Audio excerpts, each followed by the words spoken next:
Урматтуу мекендештер, баарыңыздарды эгемендүүлүк күнүңүздөр менен куттуктайм.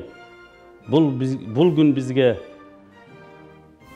чоң, келечекке иштей турган, кызмат кыла турган ийгиликтерди алып келди.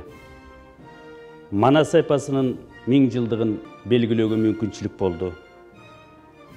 Манас улуттук академиясынын, Манас улуттук театрынын түзүлүшүнө мүмкүнчүлүк берди.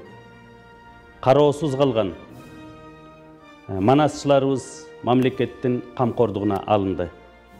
Манастануу мурда кийин өнүкпөгөндөй, мурда кийин бийиктикке жетпегендей чоң ийгиликтерге жетишти.